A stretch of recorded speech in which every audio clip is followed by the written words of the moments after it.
See, just take the laptop and go. Yeah.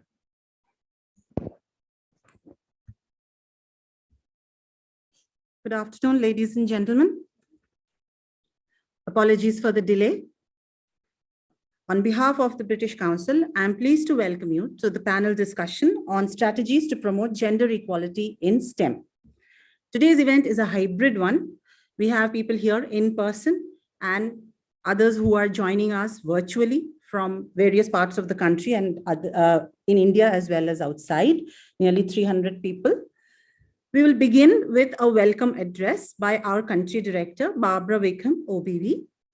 Following this, the panel discussion will commence and will go on for about an hour, which will be followed by a networking tea for those who are present here in person. We aim to close the event by around 6 p.m. I would now request our country director, Barbara, to please come on stage and share her opening remarks.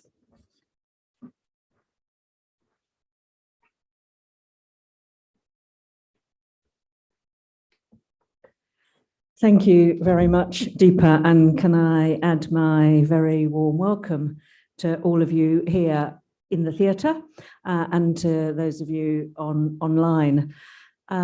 It seems rather strange, actually, to be back in this theatre. I'm just trying to remember the last time I was here. It was well over 2 years ago.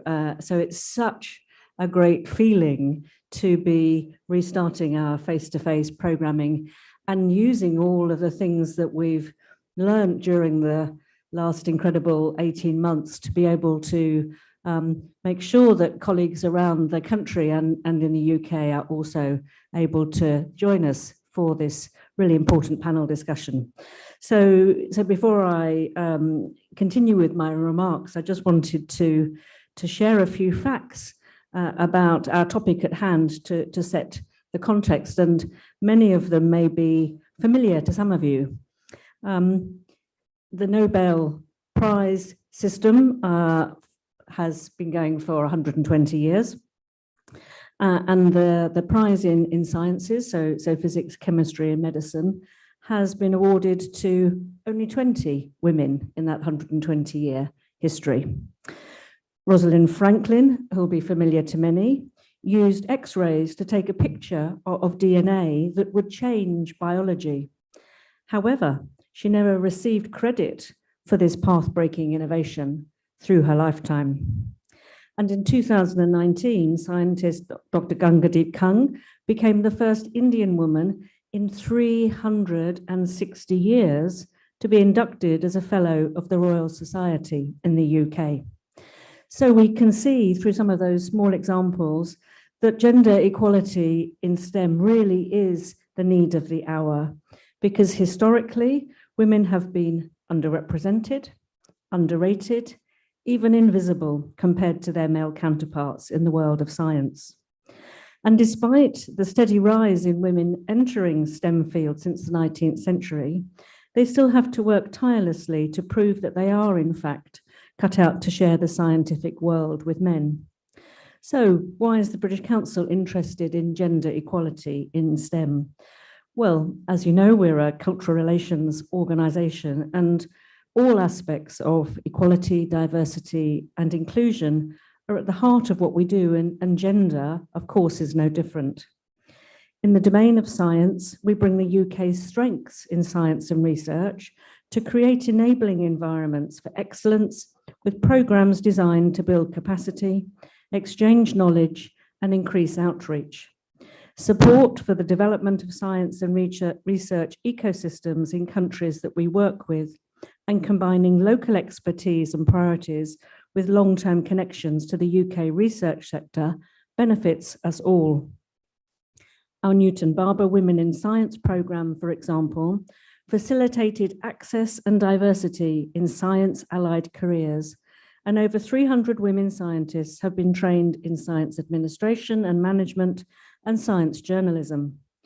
Similarly, as a part of British Council India's 70th anniversary, 166 young women received scholarships to study a master's programme in STEM subjects at UK institutions. And with more recent scholarships, the number is inching close to 200. And we're very pleased to be partnering with the Department of Science and Technology on the GUTI programme, GUTI being Gender Advancement for Transforming Institutions here in India. This programme draws inspiration from best practice in the UK and India. It recognises and celebrates good practice in higher education and science and technology institutions towards the advancement of gender equality, that being representation, progression, and success for all. Achieving gender equality in STEM requires all stakeholders to work together towards this common goal. So I'm really pleased that this panel discussion will be looking at the whole gender equality in STEM ecosystem, from starting at school level through progression into higher education and research, and finally through business and enterprise. So thank you all being here in our lovely auditorium and those online. I look forward, as you do, I'm sure, to a really invigorating discussion. Thank you very much.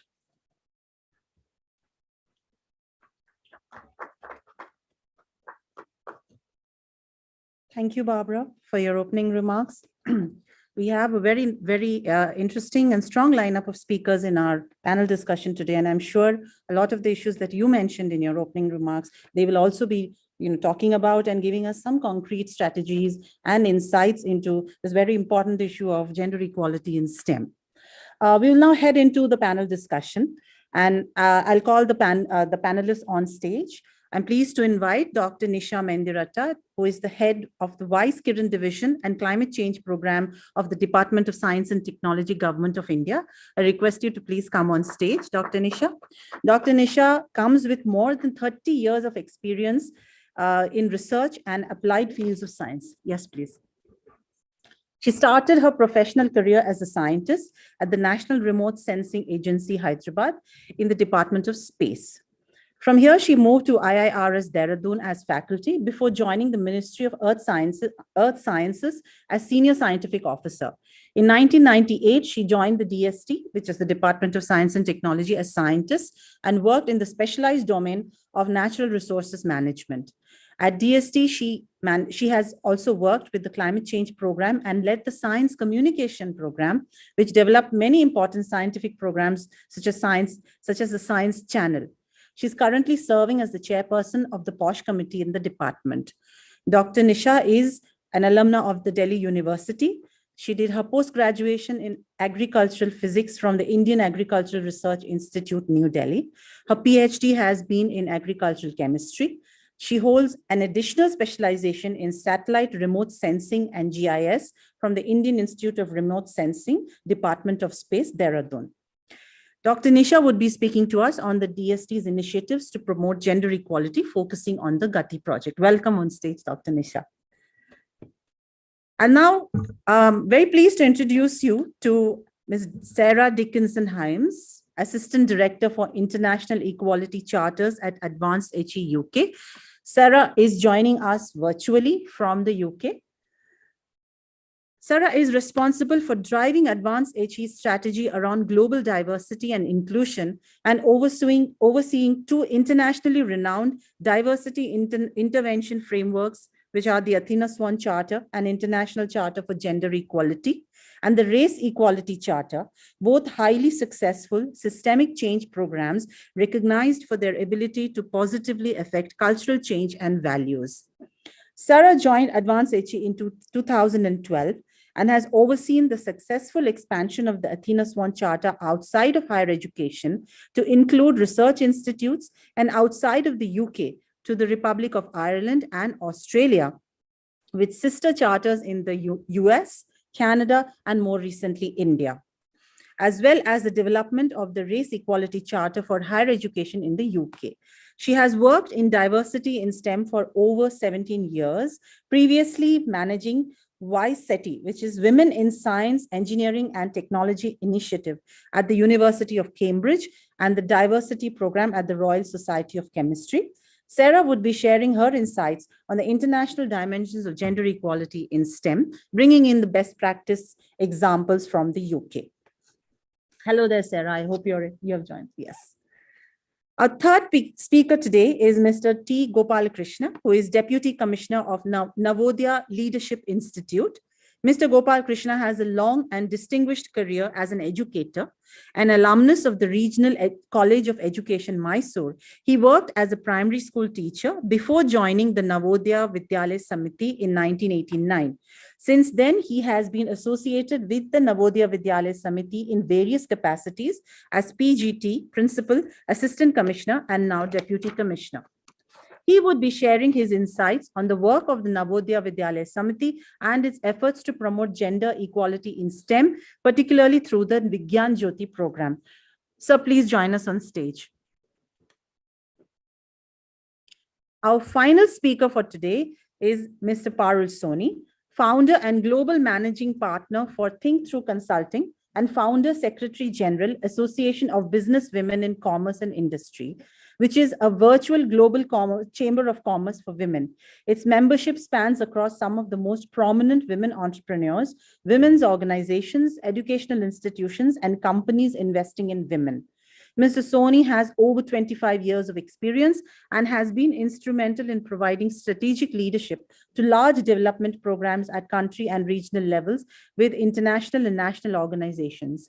He was previously a partner and the global co-leader for the not-for-profit domain at Ernst & Young. And during his career, he lent his expertise and leadership to various organizations and associations in India and across the world. He has driven major programs in areas of regional development, cross-sectoral partnerships, institutional networks, and women's entrepreneurship in Bangladesh, Bhutan, India, Nepal, Sri Lanka, and Afghanistan. He has worked on a range of social development themes, such as public health, women's inclusion and entrepreneurship, child rights, skill development, disaster preparedness, and corporate social responsibility. He values the role of the government as a major stakeholder in the development process and has successfully created sustainable stakeholder partnerships and networks with the government, private sector, and not-for-profit organizations collaborating together to achieve common goals. Mr. Soni would be speaking about his work with women in the business space, the work of corporates in promoting gender equality, particularly in the STEM space. Welcome on stage, sir. And finally, very happy to introduce you to our moderator for the session, who is Rowan Kennedy. He's our Deputy Director in India, British Council India. Rowan joined the British Council in 2012 as part of the press and communications team in London before moving to Kazakhstan in 2014 to set up the Newton Fund. In 2017, he became Deputy Director Kazakhstan and was responsible for managing British Council's English exams, education and society portfolios and leading business development. From September 2019 to August 2020, he was Country Director of Kazakhstan. Apologies. Before joining the British Council, Rowan worked with the Department of Health and Portland Communications, a London-based international PR agency. He studied French and Russian at the University of Sheffield and also studied at SOAS, University of London, where he got an MA in International Studies and Diplomacy. And Rowan would be leading the discussion with this really eminent panel of speakers. So without further ado, I will hand over to Rowan to take us forward in this discussion. Thank you. Thank you, Deepa. I hope you can hear me okay. So it's a real privilege to be a moderator today for such an experienced, a highly qualified and a diverse panel. Our panelists bring perspectives from the UK and from India. They bring wider international experience. They have expertise that covers the whole spectrum of STEM education, research, innovation, from schools through university, to business, to entrepreneurship. And they bring perspective from the point of view of government, as well as from private and the NGO sectors as well. In her opening speech, Barbara set out the challenges at the top. Historically, women have been underrepresented, underrated, and under-recognized compared to their male counterparts. This is true on the global level, as Barbara said. Fewer Nobel Prizes go to women than men, fewer seats at the top table, and the women who are working at the cutting edge of science often fail to get the recognition that they deserve and that their male peers do. Thank you. Hopefully that's a bit more audible. And of course, to address this balance, we need to first ask ourselves the important question of how we got ourselves to that situation. And that brings us to the question of what some have called the leaky pipeline. So while in many countries, girls start studying STEM, as many girls start studying STEM subjects as boys, as they progress upwards through the system, more and more drop out until very few are left at the top. So to take the example of India, which is particularly important as the country that produces a full 29% of the world's STEM graduates, while levels of enrollment in STEM courses at the undergraduate level are relatively equal, when you get to the PhD level, just 37% of PhD awardees in science are women. And according to UN data, women constitute just 14% of the total of 280,000 scientists, engineers, and technologists in research development institutions in India, and just 15% of the faculty positions in science. But this, of course, is not a problem that's unique just to India. The phenomenon of women dropping out as they progress along the STEM career pathway is there in the UK too, as of course it is in many other comparator countries. So the question I'd like to put to our panel today, with their experience right across the STEM career pathway, is this: what can be done to address the leaky pipeline? And what are the strategies we need to adopt in India, in the UK, and through working together to promote gender equality in STEM? To start us off, I'm going to ask each of our panelists to speak for between 5 and 7 minutes. And I would ask you to try to keep the time if you can, because we're running slightly late today. We'll then have some questions here within the panel before opening up for questions from the audience, both here in Delhi and online. And to open up, then let me come to you, Dr. Nisha, to say a little bit about Government of India initiatives to promote equality in STEM education.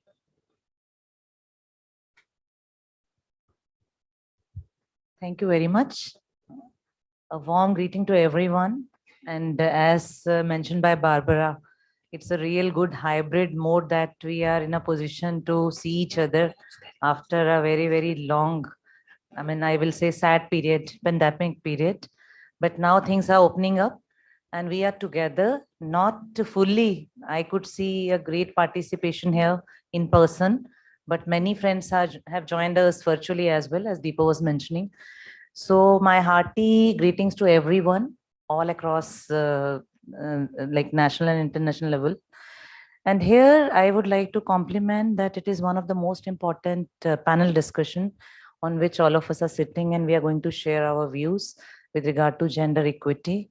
It is being spoken in all possible forums nowadays, because I feel at international level, the thought process has gone into that women are very strong in terms of taking many things forward. And now many avenues need to be opened up for them. And there is a need to create awareness among the community. So all are doing their own job in terms of taking this part ahead. I would like to mention about DST's initiative on gender, as already we are working with British Council. And there are many programs which DST has taken initiative. So it is my privilege to give you a feel of all the initiatives being taken up by DST from past, I will say more than 2 decades.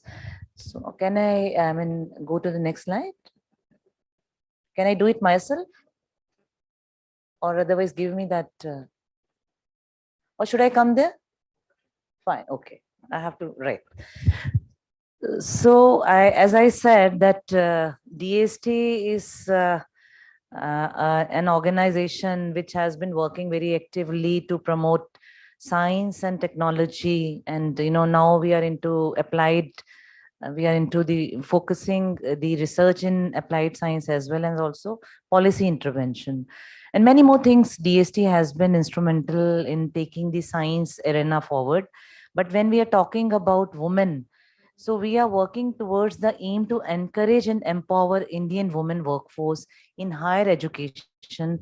And further, we are trying to take them into scientific R&D and technological intervention participation. So that is the main aim with what DST has made their programs suiting to this aim. And further, with the vision, as already mentioned by previous speakers, that there is a very less contribution of women towards Indian science when we compare it with the global average. Global average is around 30%, and India is more or less around 14 to 15% right now. So we are aiming towards enhancing their participation in scientific research in line with the world's average. And we need to promote women force, including women and girls. So we are trying to focus the participation of girls as well.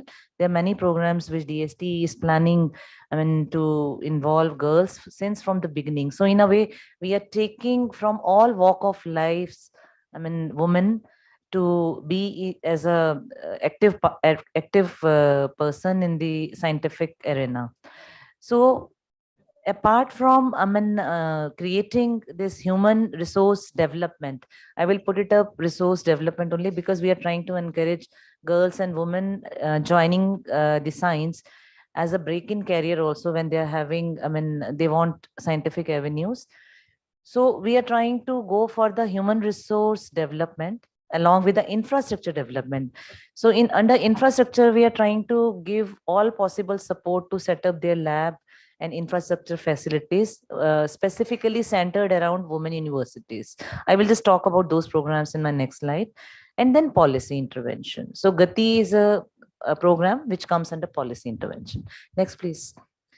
So here, I think all of you are aware, but again, I feel like sharing that as per the SDG goals, we are trying to cater to goal number 5 and goal number 10 towards gender equity, and also, reducing the inequalities. There are many more programs, but right now I'm only focusing on the program developed by a very important program division, which is named as WISE Kiran, Women in Science and Engineering Kiran Program Division of Department of Science and Technology. So here the main charter is, as I said, to provide career opportunities to underemployed women scientists and technologists, especially who had break-in career.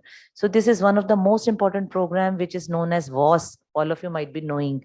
So we are working under 3 themes. WAS A, WAS B, and WAS C, which are focusing on basic and applied sciences, then intervention for societal benefits for rural folks. And then we are looking into the IPRs. This is again a very, very popular program, and many girls have been benefited, I would like to say here, because I could see the industry partners here. And many of them have also joined industries and also academia after getting the support from DST. So that is one of the thing I would like to mention here. Second important program is Vigyan Jyoti, which Dr. Gopal Krishna is here. And they are our implementing partner. We are doing with the MVS. Again, another milestone, I will say. I will not talk more about it because he is going to cover. Then quickly, I will just say that apart from these activities, we have also initiated few more bilateral programs, like we are having with British Council now. So this is again another important program which we call as Wisdom. Here we give opportunity to scientists and also interns to visit the university of their choice in US. And again, it was a very popular and very encouraging program for the girls. 2 batches have gone so far. Curie is another program which is dealing with the infrastructure development. Already I mentioned. So at present, there are 9 universities which are on board with DST. And the second phase of Curie is dealing with the AI focus, because we feel that when we are talking about girls in STEM, so now the job profile is changing slightly. It is getting more towards digital world and AI, robotics, and data analytics. I mean, that is again going to be a game changer. So we have specialized, specially made this program for AI. And Gati always, I mean, I will talk about Gati program as well, because I want to focus on Gati in this forum. Another thing which I want to say, that DST is working for women and by women. These are the 2 different categories which I would like to highlight here a little bit. So programs which I mentioned right now are being done by women, are being implemented by women. But many programs we are doing for women and mainly for rural sector. So one such program is Women Technology Parks, in which the women from various rural sector, they get trained on various technologies, which is again a very good and very beneficial program. And S&T for Women, in which we are providing a lot of opportunities to women, and they are gaining a lot of knowledge from these capacity building programs, and they are doing wonderfully well in their own domain in STEM. And then to award women working very, very exemplary in the field of science, we have also made awards. One such award is SCRB Women Excellence Award. SCRB is another unit of DST, and again it is one-time award given to the scientists who have received recognition from many national academies. I mean, there are certain details I can share with the interested people. And then fellowships and power research grants. These are another 2 more programs which are again taking a lot of vigor among the women scientists. Next, please. Yeah. So as I mentioned that there are 3 mechanisms which we are following: human resource development, infrastructure development, and then policy. Policy, DST is the premium institution who has been assigned with the charter to develop S&T policy for the country.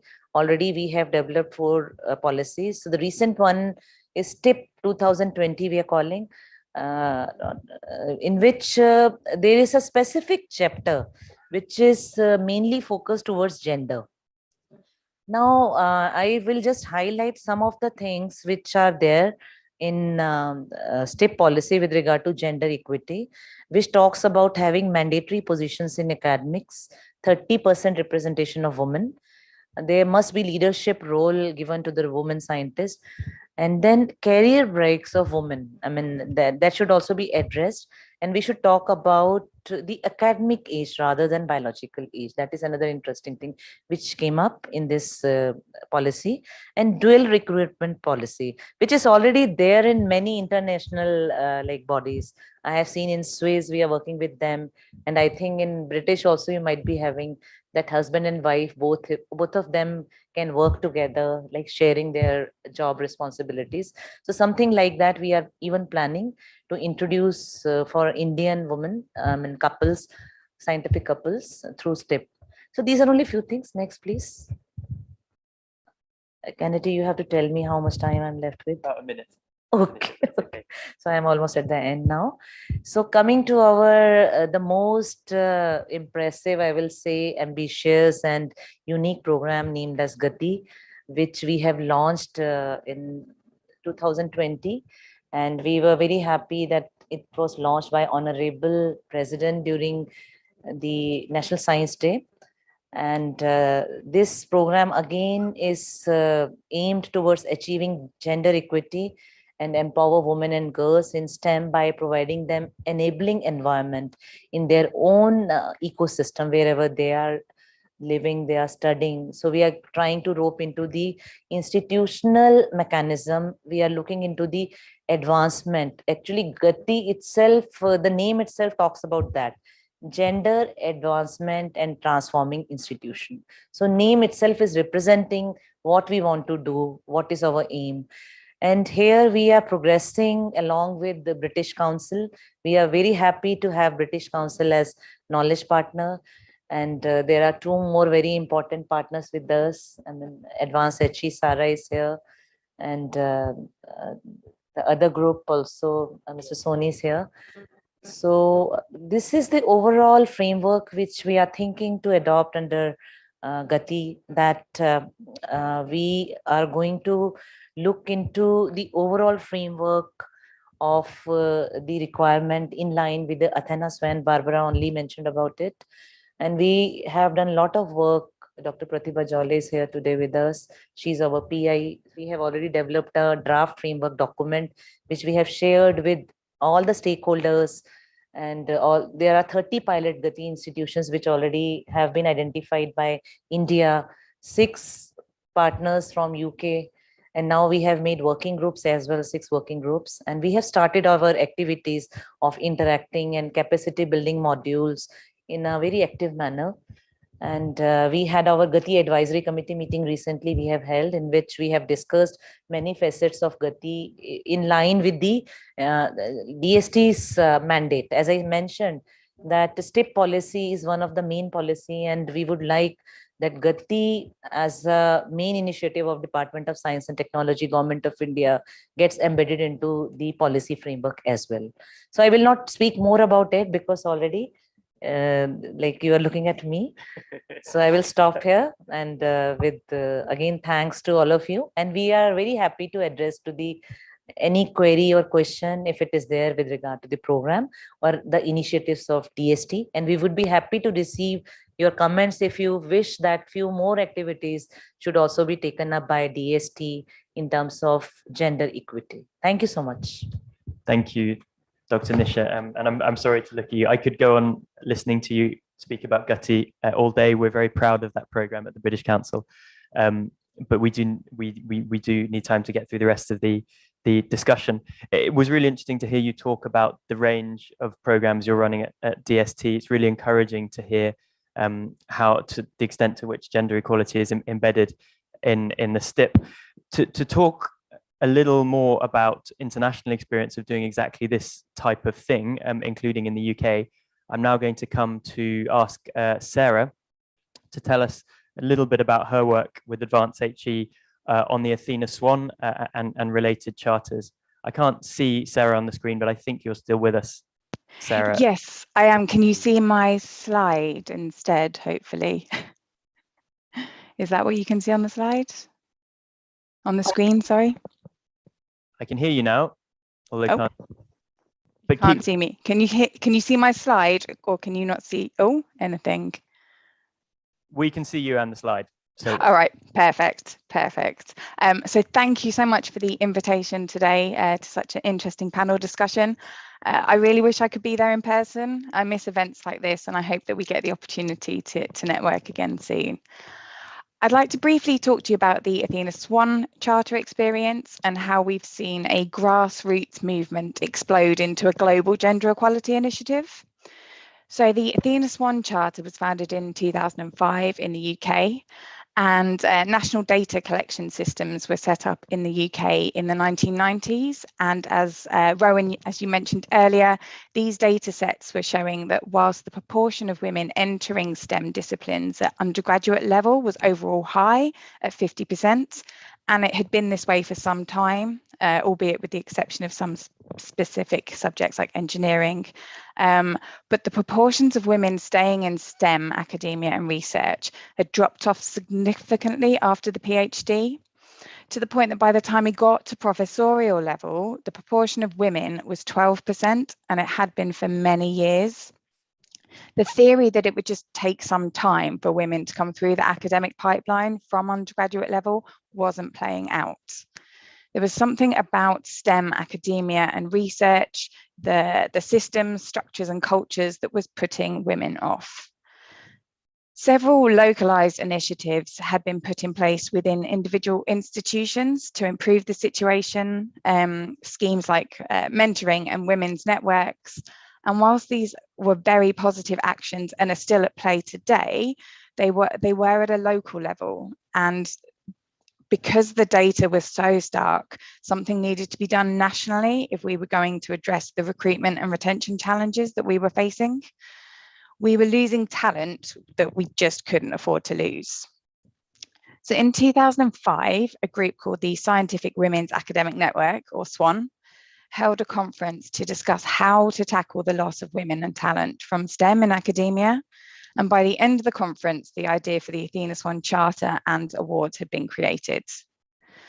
So the charter was originally developed as a recognition scheme for women's employment in STEM, although now in the UK it's expanded to cover all subject areas. So the charter started in the UK with 10 founder members, and we now have 164 members in the UK, which is all the universities in the UK with significant STEM teaching and research. And we have over 930 award-holding institutions and departments in the UK. The awards all focus on an evidence-based approach and require applicants to conduct a thorough self-assessment of their data and policies, identifying challenges and opportunities, and putting in place specific and measurable actions to address the key challenges that they've identified. The applications are peer-reviewed, and awards are given at different levels. So there's bronze, silver, and gold, and this represents improvements on the institution and the department's journeys. Applicants must reapply after 5 years to renew or upgrade their award, otherwise they no longer hold the award. So academia is a global industry. Well, I guess certainly it was prior to COVID, and hopefully it will be again. Academics move around the world, working in different institutions and departments. And as such, many academics from outside of the UK over the years have come to the UK and experienced the benefits of working in an institution or a department that has an Athena Swan Award. So this has led to the Charter framework becoming globally recognised as a systemic change programme that improves working conditions for women in STEM academia and research. And hopefully, as you can see from my slide, it has expanded internationally. So the first expansion outside of the UK was to Ireland, followed by Australia. And both Ireland and Australia use the Athena Swan framework and branding. After Australia, the US and Canada joined the Global Charter Network. And although they use the Athena Swan framework, they have chosen their own identity. And in the US, it's called Sea Change, and in Canada, Dimensions. And finally, the latest country to join the Charters family is India.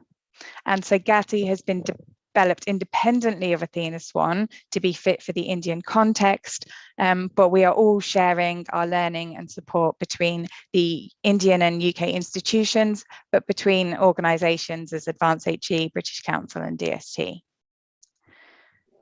So we have seen institutions and departments put in place actions across the globe that focus on addressing challenges around the key areas that prove barriers to women's career progression. So the key career transition points, so recruitment and promotion processes, career development, flexible working, and organisation and culture.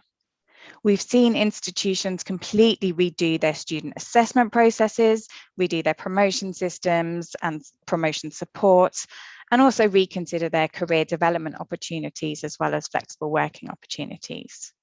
And in the UK, this has resulted in an increase in women professors in STEM at nearly 30% now. So Athena's One is a system that was set up to improve working conditions for women in STEM. But if you look at the framework, it's actually really about good practice. And I believe that is part of its success. That while ultimately it was set up to improve conditions for women in academia, it has supported improvements to everyone's working conditions and the cultures that they work in, and that's regardless of gender. Yeah, thank you very much. Thanks, Sarah. That's fantastic, and it's really inspiring to hear the the improvements that's driven. I think it's a really important point, actually, that it's, by improving conditions for women, you're actually improving conditions for everyone, regardless of gender. And it's worth us bearing that in mind as we continue. Having had a really strong example of what can be done, what is being done in the higher education space, I'd now like to come to the school space and come to you, Mr. Balakrishna, to talk to us a little bit about your experience of supporting gender equity in STEM in schools here in India. Very pleasant evening to all of you. It's a great privilege for me to be on this platform to share some of our perspectives from the school's point of view, like how these strategies to promote gender equity in STEM should be started in the seed bed of the schools. The seeding has to take place in the schools, then it can take a proper shape when it comes to college and then universities and research. Just to give an overview of the organization called Navodaya Vidyalaya Samiti. Navodaya Vidyalayas are co-educational residential schools established by Navodaya Vidyalaya Samiti, an autonomous organization under under Ministry of Education, Government of India. The vision of the organization is to provide quality and modern education with a strong component of culture and values, environmental awareness, and sports training, physical education, national integration. With all this, with proper gender parity, and also by giving them a holistic approach towards the life. And this is the vision on which Navodaya Vidyalaya Samiti has been set up 35 years back. We started with 2 schools in the country. Now today we have 650 schools, 1 in each district. So the vision of the Navodaya Vidyalaya Samiti is very, very distinct about gender parity. 35 years back, it was envisioned that there has to be a greater support to the girl students. So 33% reservation has been created. And after bringing them to the schools, they have been given so much of support, hand-holding, orientation, inspiration, and all that. Now, today, the scenario is entirely different. We have 41% of the girl students. Apart from the reservation, thousands of children are coming on their own merit. So this is a very excellent example to show that you require great support. If you want to see some result, you have to very seriously engage with the idea. So that is what has been proved in the scheme of Navodaya Vidyalaya Samiti. So now we have 59% boys and then 41% girls. There are some schools where girls' strength is more than boys' strength. And these girls are all from first generation, very remote localities of our country. So after bringing them, these are our focus areas: academics, competitive examinations, international admissions, and we are open to collaborations. whoever comes to our fold with some idea, we work with them together. Then scientific temperament and science as a career, enhancement of creativity and innovation, support for global outlook, ICT in education, guidance and counseling, identification and nurturing gifted children, citizenship programs like Scouts and Guides, NCC, art in education, national integration, inclusive education, sports and games, adventure programs, orientation, health, happiness, and safety. All this is put together on the campus. Each Navodaya campus is functioning in an area of 30 to 35 acres of land, where we have separate hostels for boys and girls. And this is one of its kind of scheme in Government of India, where we have teacher-student ratio almost 1:18, 1:15. Because where we have in a house system, we have 42 girl children in a house. We will have one housemaster, one associate housemaster, one exclusive counselor for girls, one mentor. These are the things which support the girl children. So a girl coming from a rural area, first generation, unless you support a girl like that, then it is not possible. Just giving an instruction, giving an explanation, giving a lecture does not serve the purpose. And that is the model which has been proved in the Navodaya Vidyalaya Samiti. At the right time, we have collaboration with Department of Science and Technology from 2019 onwards. We started with 50 schools. 50 schools, 50 students from each of class 12. We have given them an extra support to bring them towards STEM. And first we thought, okay, if we give them academic support, it will be enough. But immediately we have taken a different stand. It's not sufficient. We have to give them 360-degree perspective. We have to teach science for life. We have to teach mathematics for life. Then on their own, they will take the careers in maths and science. And it is through Vigyan Jyoti that we are able to do very successfully. So Vigyan Jyoti program, next slide, please. We started with 50 students in 2019, and immediately after seeing its fruitful result, each Navodaya is a knowledge center, and taking Navodaya, we have also spread to the remaining schools in the district, because Navodaya, by virtue of its brand equity, is a pace-setting school in the district. So thus, what is happening in Navodaya can be easily imbibed by the children in the other schools. So that's how we are able to reach out to more number of girl children. So now in 2020-21, we have upscaled it to 100 schools. 100 schools means almost 10,000 children. Now this year, if everything goes all right as per our plan, it is going to be for 20,000 children, 9th, 10th, 11th, and 12th. So we have, next slide, please. We have different kinds of programs for them. Orientation program, students, parents, counseling, interaction with role model, C-STEM classes, Quadathon, virtual science festival, science camp. This is all whatever has been highlighted in our NEP 2020, experiential learning, joyful learning, holistic development of the children, and all these things are embedded in these programs. So very meticulously, with very close listening from national level, we are able to reach out to the grassroots level institutions with these programs. Once the child goes through these programs, and then you will be able to see the real result. Next slide, please. So that's how we are able to know in the first batch out of 1,900 students, this is our results. But still, still the process is not complete. We have almost 226 students qualified in NEET, 149 children have qualified in JEE Mains, and 20 children have qualified in JEE Advanced. And similarly, 690 plus scholars have secured admission in basic sciences in reputed institutions. And 300 plus are still waiting for the results of counseling.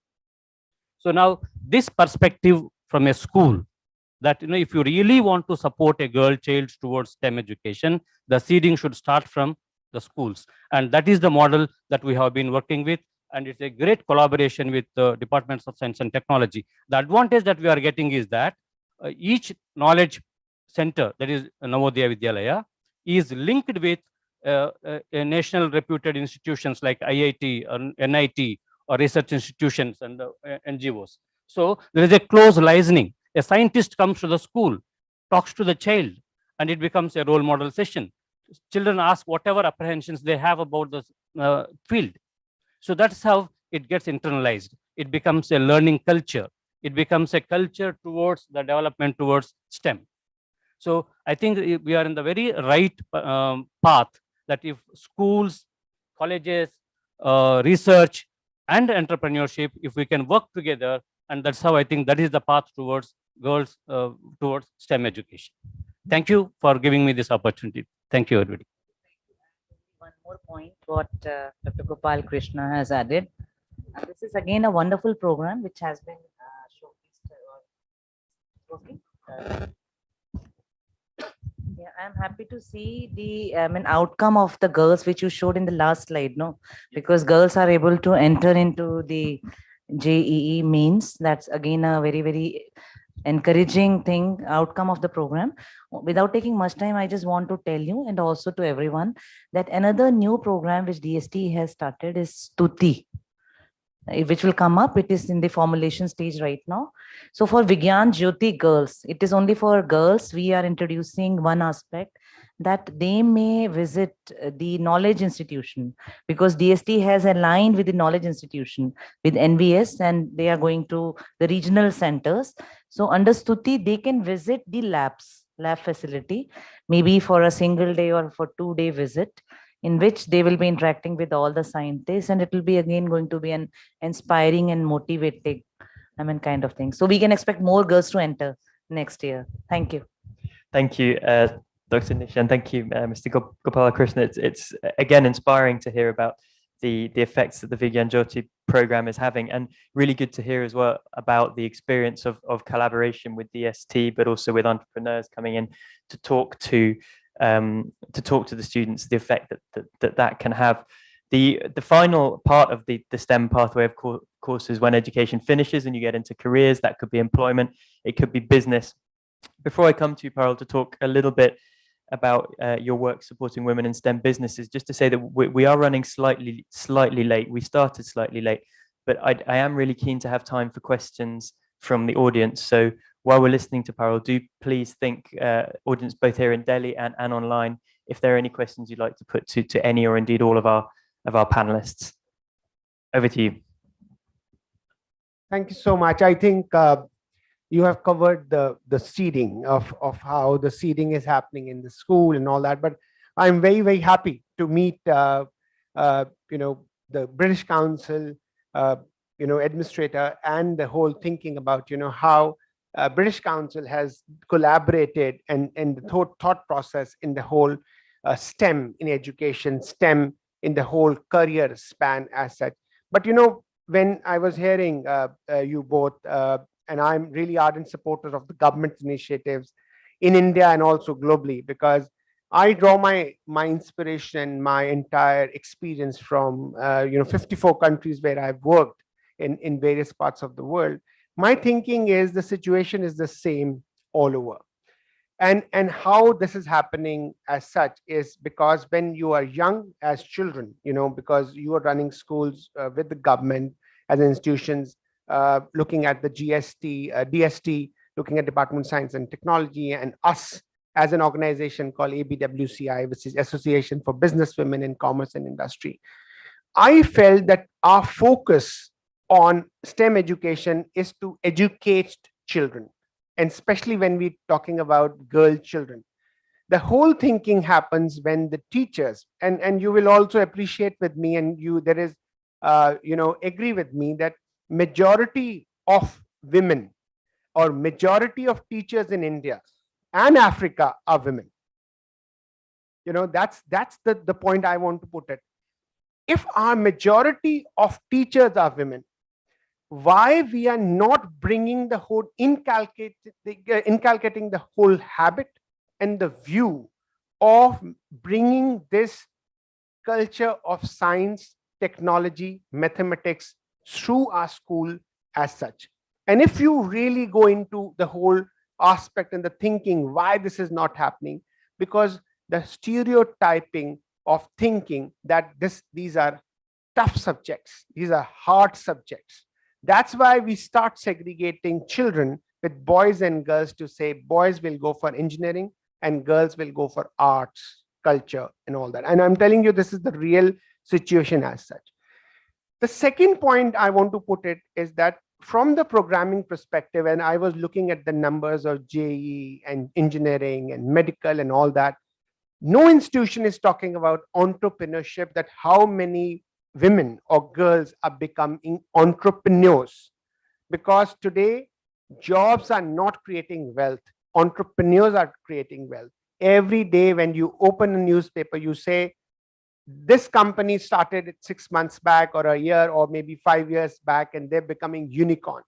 That is the success story of women in STEM as such. I was looking at the numbers. If you look at the numbers of 2018-19, there are women constitute 43% of total STEM enrollment in the country. However, the disparity becomes startled with subsequent qualification. Only 3% of women enroll in PhD in science. 6% opt out for PhD in engineering and technology.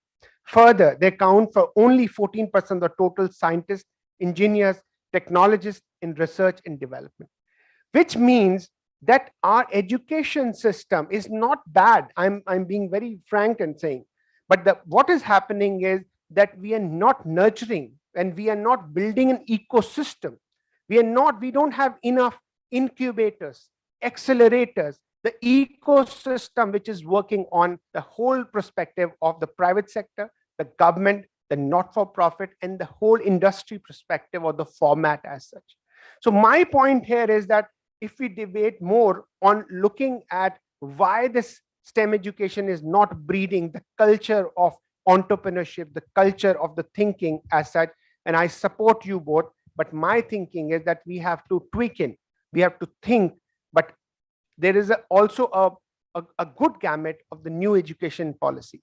The new education, which is the national education policy now been ratified, has a system where they can choose at a young level or catching them young that what are the perspective we can look. I have worked and I've stayed in Finland, and I really feel from the Finnish value or from the Finland perspective that they start education a bit late, but when they end up, they are much better equipped to handle science, technology, maths, and other subjects as such, because they don't pressurize children.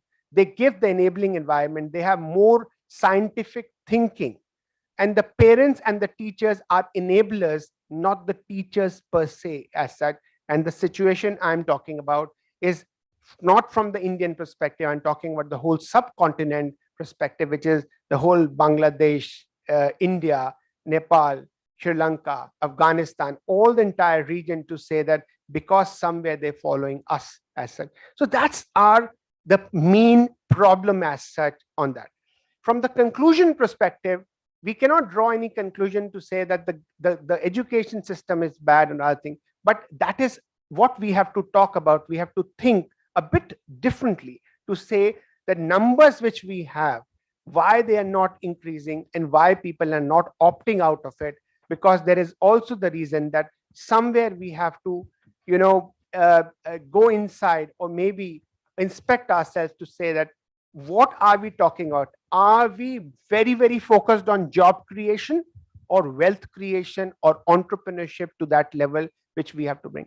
And I must say and congratulate British Council for creating a program called Gati in this entire perspective with Navodaya and with DST as such. But what I feel it can be a bigger or a larger program is if you can build a more of an incubator into this entire thing, where you bring in the perspective from outside, bring some young idea entrepreneurs who have ideas. They don't have the funding, they don't have the technology, they have nothing, but they stay with you, learn with you, and bringing the value to say that there can be a possibility of creating a business as it is. So that's what I feel the whole conclusion, and we can think of collaboration from ABWCI perspective, and we can bring that value of the pipeline as such, because that pipeline, as he said, leaking pipeline, it feels very, very bad to say that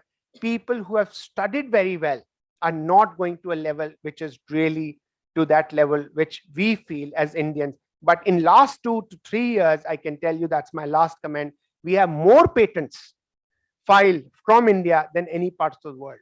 China used to excel on that, but if you look at the numbers now, we have more patents coming in and PhDs as such. So, we are good to go, but we have to improve. There is a lot to learn, but a lot of collaboration and partnership which we have to do, and that's what is the game for the future. Thank you. Thank you, Parul. And it's there's some inspiring thoughts there, I think, for a potential Gati version 2, or how we might want to expand that program. It's good to hear as well your thoughts about how we get the ecosystem right, and how we make sure that all the different bits of that are collaborating to ensure that the women and girls are supported into entrepreneurial careers in STEM.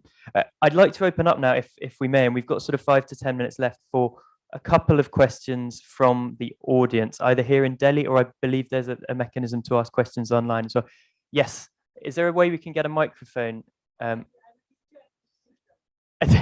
thinking of our audiences on the web, and I had colleagues bringing you a microphone.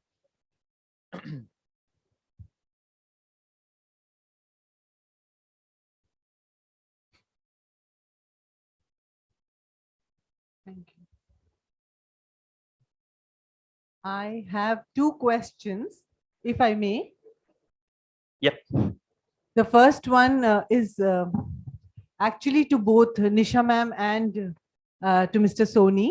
So I come from a school, a private school, and we call it a thinking school with a soul, which has a culture of innovation. A lot of innovations targeted to better the lives of people have been created at the school. And we work with the DST. We have your support through the Atal Tinkering Labs. In fact, we were one of the first schools to receive the benefit from of the ATL, and the support also from DST. And for a long time, we have been requesting for some kind of support in creating incubators that can help us. So we do it at our own end, but we're not getting. And so I'm so happy what Mr. Soni just said, because we also feel that's the way ahead. And how should we go about patenting what we have created? Because we are just a school, and universities probably have access. We don't know how to do it. So I just loved the discussion that was going on. And I thought maybe today I will be able to see that enlightenment that I've been looking for. And the second question, if I may ask, is a very, very tiny one to Nisha ma'am. It's very easy and quick, but I just wanted to understand about the Vigyan Jyoti. I know that is a facility. Is it available to private schools? And then those fellowships that you spoke about and the awards, the SERB, are they only open to universities, girls, or is it also for schools? So that was the second question. Thank you. Thank you, Dr. Nisha. Maybe let's start with you and then come to you, Parul. Yeah, hi. It was very interesting to know about your queries. And I think I can answer both the things, and Mr. Soni will also add on. Yeah, you spoke very well about the programs which are very important with regard to Atal Tinkering Lab. And there is a special program in DST, NEB, I think. You might be linked with that program, in which they are having for school children many activities, in which ATL, they have got tie-up with, I think, Intel. Maybe you are talking about that program only, no? Yeah, so it is very important program, and I'm very happy to know that your students are also getting benefit of that. And like you were speaking about giving them more avenues and opportunities in terms of entrepreneurship, and how further it can be advanced. Actually, I must tell you here that we are trying to encroach and involve all possible stakeholders into our programs, and which we are trying very actively. But again, as not only my ministry, even all of you are also, I think, an integral part of a private school. We have got our certain limitations in terms of taking the proposals, and there are certain late targets. So we have to go for few numbers. So then again, we would like to entertain everyone, but sometime due to the, I will say, these kind of laid rules, we have to abide by. But of course, there are many opportunities, and as there is programs mentioned by Mr. Soni, I mean, you're already aware of DST's functioning. NEB program, I mean, there we are having a program specifically for startups and entrepreneurs, but it is not only for gender, it's open for all. So I can have a connection, I will get you connected with the group, and that will be good thing. And Vigyan Jyoti also for private schools, as far as, yeah, but we will look into that part as well. But there are many more programs in DST. There is one NCSTC program, there also you can approach, and we would be very happy to have this kind of PPP kind of model as well, while giving this kind of benefits to the students. So many more things are there. So Yeah, one more thing. TIFAC you have heard of? I forgot to tell that. TIFAC is another unit of DST in which they have got a patenting specialization. So I will speak to someone there, and you may approach them as well in terms of So that. we have an ATL coordinator who comes, but even they don't seem to, at least we don't have any. We can discuss later no on, next because steps. there are Yeah, many more thank you. things. it's Yeah. a really good Thank you. question. Let's take this offline in the networking afterwards. But Parul, to you very quickly, a No, minute or two, then. No, that's a very good point, because when I talk about my story, I'm an entrepreneur. We have many companies which I run personally. My thinking is that it was very young I started. I used to drive taxis, and people will not at this point, 1991, 1992. The thinking is from that perspective. I have got that young. I work. But what is important is the schooling. The schooling, the class 10, 11th and 12th students. If we can collaborate with you, we have our CEO Shamli Seth sitting here from ABWCI. If you think that girls, especially of class 12, if we can mentor, help, they can be budding entrepreneurs. And I can tell you, there is no age for entrepreneurship. There is no adult age for entrepreneurship to say that you'll get the card when you will be 18. You can start as early as 9, 10, whatever. Whenever you feel that you have good idea and you have money, people can put in, you can start. So your entrepreneurship, but the thing is, it's a competitive world. We have to look at from the market perspective. So happy to collaborate. There are no ifs and buts. We have to decide together with you, and we can do it. And there is a huge amount of potential, huge amount of money available for funding. And I was just talking to Barbara on this, and we can talk about this. Thank you. Thank you, Parul, and thank you for the question. Can I one more question from the audience, and then I'll wrap up. Thank you. My question is quickly about this Navodaya organization. As Mr. Soni said, a large majority of the teachers in our schools are women. How does the situation change when you go to the higher level at recruitment, let us say at the principal level or at the administrative level? Or is there a leaky pipeline over there as well? Talking about how many principals are women in Navodaya out of 650 schools? Yeah. How many are principals are women principals? Yes, and we have a special provision for recruiting women teachers, because we are running residential schools. An appropriate ratio has to be maintained for the safety and security of the children, because these are all residential schools. So both in terms of principals and teachers, we have a ratio that has to be adhered. Okay. Thank you for that. We're running out of time, but just before we wrap up, I wanted to put a question to Sarah. You've heard a lot today about some of the specific challenges here in India. Obviously, you're very experienced at working kind of all around the world on this question. Any final thoughts from you for us, for the audience, based on what you've heard today and based on your experience, about what we might want to focus on tackling gender inequality in STEM?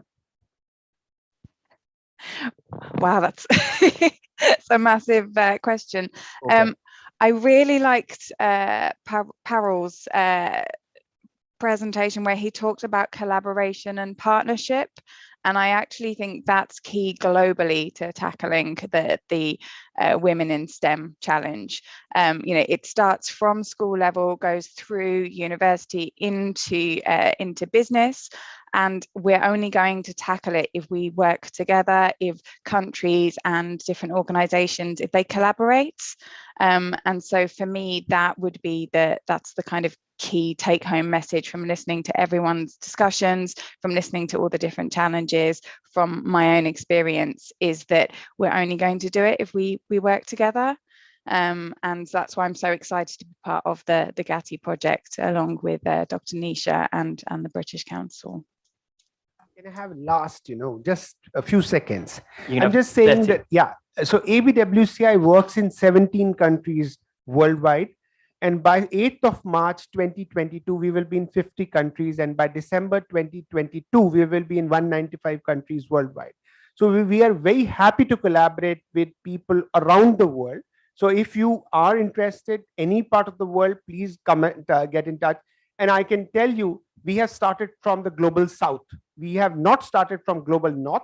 So we are an organization started from India, going global. So that is the model which we are trying to bring, that we are not preaching the world, we are bringing the world closer in collaboration and partnership. We need that kind of thing. Thank you. I just think, it's so important. And I think the success of the Athena Swan Charter and the global charters that we're looking at, it's about that good practice sharing, and it's about working together. And, science and academia can often be competitive. And I think it's moving the dial from the kind of competitive nature of science and academia to a more kind of collaborative practice sharing approach. I think you're summing this up much better than I probably could myself. So maybe I'll continue with this approach. And Dr. Nisha, 30 seconds. Nice to hear you, Sarah, about your views and future prospects. Yeah, hi. It's always lovely to meet you. But as Athena Swan, we are planning to adopt here. But I would like to add another facet, with regard to the environment and climate change. Involvement of gender in that. Women are playing very important role in that area as well. And we may think of having that aspect as well. May not be part of this particular program, but maybe some other move if it is there. And as Mr. Soni is mentioning that many issues worldwide are being thought of in which women can play a very important role. So I identify this as one of the sector. So let us debate on that later on some other time. Yeah. Thank you, Dr. Nisha. So if I can try very quickly, and as I said, you've done most of the summing up for me, but we've had some really good ideas today for future expansions of programs that we could do collaboratively in entrepreneurship, in environment and climate change, to build on the work that's already happening.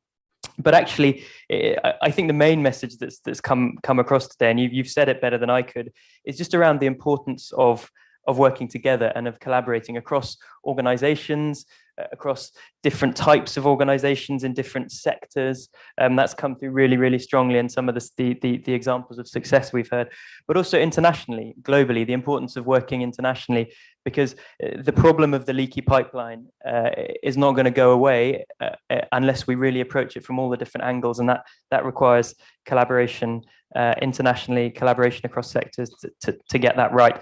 And Sarah, as you said early on, getting that right benefits everybody. It benefits women and girls, but actually everybody is better off if we get that right. On which note, thank you very much to our panelists. It's been really, really interesting.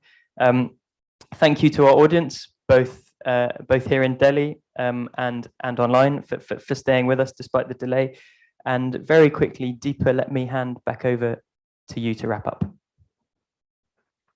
Thank you, Rowan. And it's my pleasant duty to thank everyone, our panelists especially, for coming here today, joining us in this hybrid event, sharing your thoughts, knowledge, and experience. Also to our audience here, who somebody told me that it was very nice to come back to the British Council after a long time, and it's very nice. We also feel the same, that we've been able to do this hybrid event. To all those who have joined us virtually, thank you for joining us. And I know that there may be many questions which have been put there in the virtually. Unfortunately, the time doesn't allow us to take all those questions, but we will pick them up and we'll try and collate all the questions with some responses and maybe put it up on our website, which you can visit later. And don't think that we've ignored that. We'll definitely try and pick it up. Thank you very much. We'll end the session now, and I would request those who are present here in person to please join us for some refreshments and some networking, and can continue the conversation. Thanks a lot.